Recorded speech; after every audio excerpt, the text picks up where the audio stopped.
నమస్తే అన్న అందరికీ నమస్కారం. కువైట్లో ఉన్న కువైటీ ప్రజలను మరియు ప్రవాసులను కువైట్ అధికారులు ఆహ్వానిస్తూ ఉన్నారు. వివరాల్లోకి వెళితే కువైట్ దేశంలో నెలకొన్న ప్రస్తుత సవాళ్లు మరియు అసాధారణ పరిస్థితుల దృష్ట్యా సమాజ సేవలో భాగస్వామ్యులు కావాలని కువైట్లోని ప్రజలకు సివిల్ డిఫెన్స్ కమిటీ పిలుపునిచ్చింది. ఆసక్తి ఉన్నవారు వాలంటీర్లుగా చేరి దేశ రక్షణలో తోడ్పడాలని కోరింది. వాలంటీర్లు మంచి ఆరోగ్యవంతులై ఉండాలి. వాలంటీర్లకు ఉండవలసిన అర్హతలను కూడా సివిల్ డిఫెన్స్ అయితే ప్రకటించింది. వాలంటీర్లు మంచి ఆరోగ్యవంతులై ఉండాలి. దరఖాస్తుదారుల వయసు కనీసం 21 ఏళ్ళు నిండి ఉండాలి. ఎటువంటి నేర చరిత్ర ఉండకూడదు. అలాగే ప్రవాసులకు కూడా అవకాశం ఉంది. ముఖ్యంగా టెక్నికల్, ఇంజనీరింగ్, మెడికల్, మెకానిక్ మరియు హెవీ వెహికల్ డ్రైవింగ్ అనుభవం ఉన్న వారికి ప్రాధాన్యత ఇవ్వబడుతుందని చెప్పి అధికారులు తెలియజేశారు.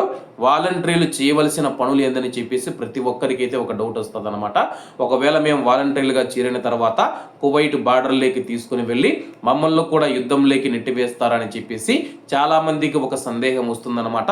అలాగే మీరు కువైట్ సివిల్ డిఫెన్స్లో మీరు వాలంటీర్లుగా చేరిన తర్వాత చేయవలసిన పనులు ఏంటంటే కానీ బాధితులకు సహాయం మరియు ఉపశమన చర్యలు అందించడం, ఆహారం మరియు అత్యవసర సామగ్రిని పంపిణీ చేయడం, ప్రభుత్వ సేవలు నిరంతరాయంగా కొనసాగేలా మద్దతు ఇవ్వడం, పోలీసు బలగాలతో కలిసి బాధితులకు ఆశ్రయం కల్పించడం మరియు వాళ్ళను రవాణా చేయడంలో సహాయపడడం, ఫైర్ ఫైటింగ్ శిక్షణ మరియు రక్తదానం వంటి కార్యక్రమాలలో పాల్గొనడం.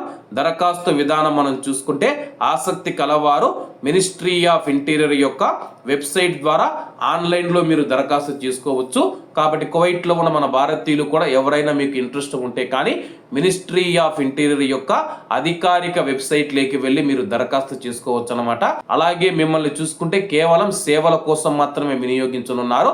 బాధితులకు సహాయం చేయడం, హాస్పిటల్కు తీసుకువెళ్ళడం, రక్తదానంలో పాల్గొనడం, అలాగే ఇతర సేవలు ఏవైతే ఉన్నాయో వాటిల్లో మాత్రమే మీ యొక్క సేవలు ఉపయోగించుకుంటారు.